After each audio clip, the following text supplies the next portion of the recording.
Bonjour à tous, et effectivement merci pour cette invitation. T'as tout dit, je suis à la fois en dehors de cette... Enfin, je suis en tant que secrétaire général de ce TPS, je surveille un petit peu tout ce qui se passe dans les différents projets de recherche qui concernent l'évaluation des variétés, la création variétale, etc., etc. Puis par ailleurs, j'ai la chance de pouvoir être impliquée dans le projet Mobidiv, notamment le WP5 qui s'occupe des sciences humaines et sociales, ce qui ouvre sacrément les options, des échanges hyper intéressants. Donc c'est une chouette opportunité pour moi de pouvoir me greffer à ces réflexions-là. J'avais prévu de vous faire un topo en 3 parties. Une première partie pour vous donner quelques outils pour essayer de me suivre un petit peu dans les rappels sur la réglementation, sur les variétés, ce que c'est que le CTPS. Ensuite, faire un focus sur quelques innovations, on va dire réglementaires, quelques nouveaux dispositifs réglementaires en lien avec la diversification des cultures. Et puis on conclura ensuite mon topo en partant sur une perspective par rapport à ce qui nous attend au niveau de la réglementation européenne. Alors, CTPS, commission administrative à caractère consultatif, mandat de 5 ans.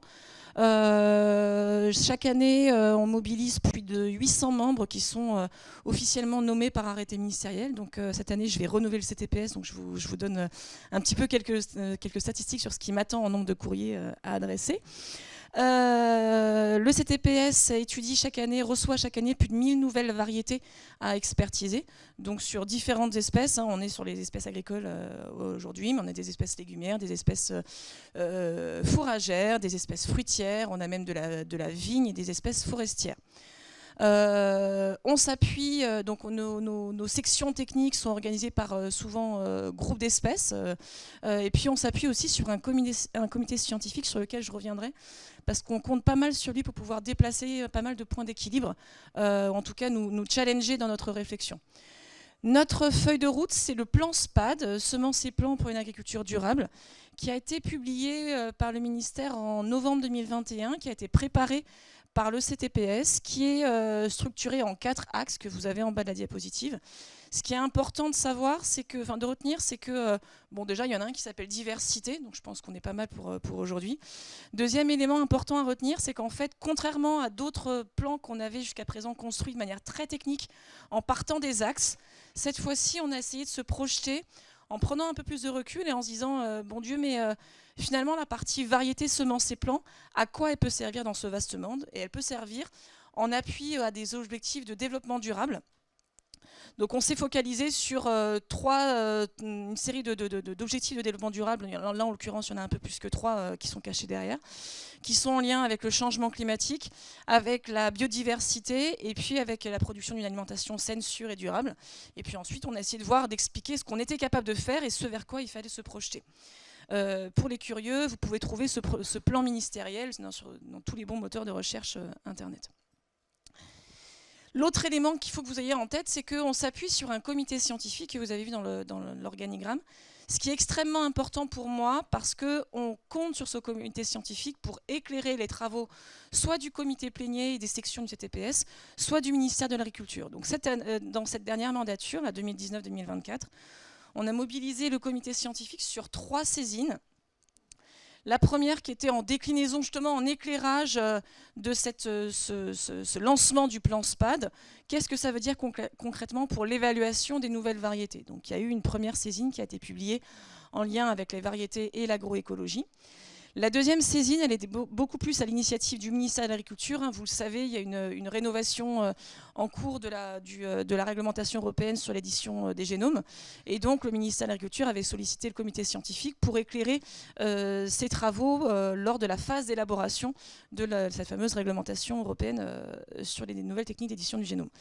Et la troisième saisine qui est en cours, sur laquelle on travaillera demain, notamment à Angers, qui est la partie travaux d'évaluation fournis par les sections en lien avec le changement climatique. Comment infléchir nos travaux d'évaluation pour arriver à mieux s'adapter aux enjeux du changement climatique. Donc vous voyez des questions extrêmement modernes et qui nous permettent d'essayer de re-questionner nos pratiques par rapport à ce qu'on entend comme étant la réglementation semences et plants. Alors, la réglementation semences et plants, pour les petits curieux, ça date de la fin du 19e siècle, surtout basée sur la qualité des semences. Et au fur et à mesure des progrès de la création variétale, on a implémenté avec des listes d'accession qui étaient bien caractérisées. Et puis on a introduit à la sortie de la Seconde Guerre mondiale cette notion de valeur culturelle, de performance des variétés. Qui sont maintenant un objectif non seulement, donc cette réglementation semences, c'est non seulement un enjeu pour pouvoir sécuriser la loyauté des transactions commerciales entre les vendeurs de semences et les acheteurs de semences, pouvoir qualifier ce qui se vend, mais c'est aussi et surtout un outil d'appui aux politiques publiques, notamment avec l'arrivée de la valeur agronomique, technologique et environnementale dont je vous parlerai tout à l'heure. Donc c'est une vieille réglementation qui a eu quand même quelques phases de révision régulière. Et je vais vous montrer je vais faire quelques focus sur des innovations réglementaires qui peuvent vous intéresser aujourd'hui dans cette configuration. Alors je vais m'intéresser au cas des mélanges qui a été le sujet de cette première table ronde. Donc effectivement, quand on parle de mélange, alors peut-être que ça peut choquer certains, mais au sens réglementaire, c'est variété et ou espèce. On appelle ça des mélanges. Je le rappelle peut-être, histoire quand même d'être sûr qu'on ait bien tous ça en tête, un agriculteur, il peut lui-même faire son mélange à la ferme. Il n'y a pas besoin qu'il achète du mélange déjà constitué. Il peut le faire à la ferme. Deuxième élément, c'est que actuellement, on a quelques dispositifs réglementaires qui permettent la commercialisation de mélanges reconnus, de mélanges autorisés. Donc on pourra parler des mélanges fourragers, prairiaux évoqués par Christian tout à l'heure.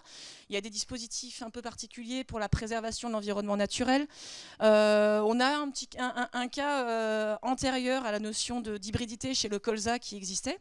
Et puis, on a ce nouveau dispositif d'accompagnement de la commercialisation des mélanges de céréales, donc céréales à paille, maïs, sorgho, qui sont concernés par cette fameuse directive, qui a été adoptée, dans cette nouvelle révision qui a été adoptée en 1979 au niveau européen, et qui a été transposée très peu de temps après, puisqu'elle a été transposée en France en 2018.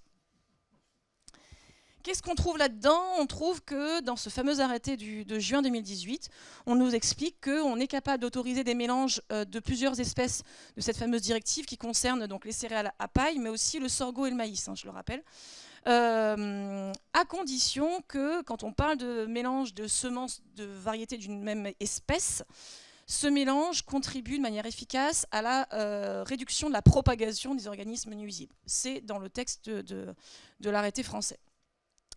Et il est également prévu que la composition des mélanges qui soient commercialisés soit indiquée ce qui s'appelait encore en 2018 le service officiel de contrôle et de certification, qui est maintenant un service de CEMAE, de l'interprofession des semences, sur la partie certification. Concrètement, moi au CTPS, je ne vois pas passer grand-chose. Je ne vois pas passer grand-chose parce que d'abord, on n'inscrit pas des mélanges. On inscrit des composants du mélange, des composants individuels, ce qui veut dire que ça peut interroger sur le dispositif d'évaluation de la performance du mélange commercialisé. Moi, je ne les regarde pas. Je ne peux pas vous garantir que les mélanges qui sont commercialisés sont bien performants ou pas. En revanche, le corollaire de tout ça, ça veut dire que je ne regarde que les composantes individuelles du mélange. Et je les évalue en pur, bien évidemment. Donc jusqu'à présent, on faisait l'hypothèse extrêmement lourde que tout ce qui était évalué en pur et performant en pur allait forcément bien se comporter dans le mélange. Charge à vous de me challenger pour arriver à faire bouger cette partie-là.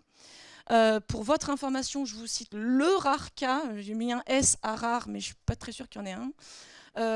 Il y a quelques années, on a eu un pois fourragé qui a demandé à être inscrit en nous disant « Moi, je ne vaux pas grand-chose en tant que tel, en pur. En revanche, je suis un super compagnon quand je vais travailler avec un triticale. » Et donc, on a mis en place un dispositif expérimental spécial pour aller tester cette allégation. On l'a vérifié et effectivement, le pois fourragé était inscrit avec cette vérification d'intérêt dans ce contexte-là. L'autre innovation réglementaire qu'on a sur ces sujets de diversification intraparcellaire, c'est les variétés à base génétique large, et notamment avec la réglementation agriculture biologique qui est venue nous pousser un petit peu, nous challenger par rapport à ça. La réglementation, elle date de 2018 au niveau européen, elle est rentrée en application en 2022. Et dans le contexte de cette... donc c'est un règlement très complet qui vous explique l'aquaculture, la production de crevettes en bio, etc., etc. Il y a un sujet sur la partie production végétale. Et on nous explique que pour que l'agriculture biologique soit cohérente, il faut que l'ensemble des intrants soient certifiés bio. Donc ça veut dire que l'ensemble des semences plants le soient également. On nous impose 2036 et d'ici là, avec quelques clauses de revoyure entre-temps. Et ce qui est intéressant de constater, c'est que ce nouveau règlement nous a amené deux nouveaux objets réglementaires, les fameux matériels hétérogènes biologiques et les variétés biologiques adaptées à la production biologique. Donc c'est deux nouveaux dispositifs réglementaires un petit peu atypiques, en tout cas de notre point de vue, tous les deux étant caractérisés par une grande diversité génétique et phénotypique. Il y en a un, c'est une variété, comme son nom l'indique. L'autre, on ne sait pas très bien, on sait que c'est défini par la négative, on sait que ce n'est pas un mélange et on sait que ce n'est pas une variété. En revanche, on a un peu de mal à le définir par la positive. On a des dispositifs d'évaluation qui sont différents. Matériel hétérogène biologique, c'est uniquement sur dossier, sur tapis vert, on ne le regarde pas en champ. Alors qu'une variété bio, on va aller la vérifier en champ pour tester la DHS et la valeur agronomique, technologique et environnementale. Il y a quelques assouplissements qui sont prévus pour la DHS. Actuellement, alors c'est un peu compliqué d'avoir les chiffres au niveau européen parce que la compilation européenne n'est pas encore prévue. Matériel hétérogène biologique, il y en a a priori 28 qui sont référencés en Europe par 5 pays uniquement fournisseurs. Et on va retrouver des espèces de grandes cultures, mais également des espèces légumières qui sont dans ce dispositif-là. Pour les variétés bio adaptées à la production biologique, c'est aussi des espèces agricoles et des espèces légumières qu'on voit arriver. Donc vous voyez, on est 2 ans après l'entrée du dispositif au niveau européen. C'est encore un peu maigre et il y a pas mal de questions qui se posent autour de l'appropriation de ces dispositifs au niveau européen. Et puis je le rappelle, mais Christian, tu l'avais dit en introduction, donc là on est sur le cas de base génétique, enfin la base génétique large, c'est de faciliter l'arrivée sur le marché de variétés à base génétique large. Pour autant, on a déjà plein d'autres espèces qui ne sont pas inscrites comme étant des variétés lignées pures ou des variétés hybrides simples, etc., etc. Le cas des espèces fourragères que tu citais, le chanvre, la betterave rouge, voilà, il y a plein de dispositifs particuliers. Je vais vous emmener, je vais passer cette partie-là, je vais vous emmener sur les éléments de conclusion pour vous dire que la réglementation, elle est au service d'une société. Ce n'est pas la réglementation qui fixe les ambitions sociétales, elle doit s'adapter aux ambitions sociétales.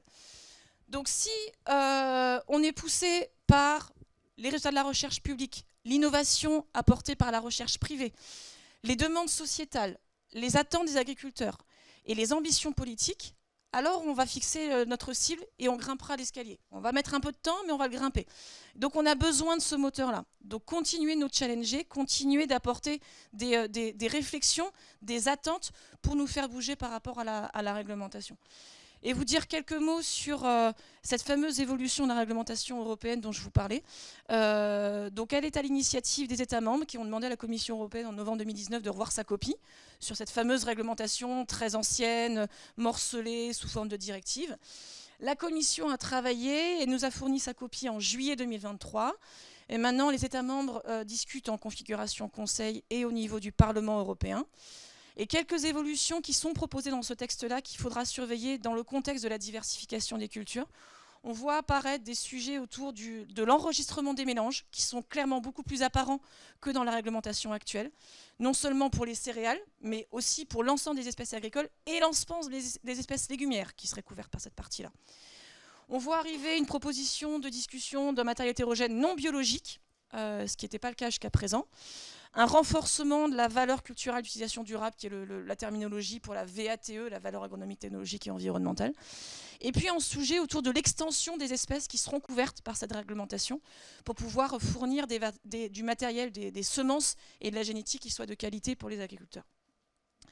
Donc voilà, on est régulièrement mobilisé par rapport à ça. Ça va se poursuivre. Le Parlement européen a bien travaillé avant d'être renouvelé. Les États membres avancent bien plus lentement.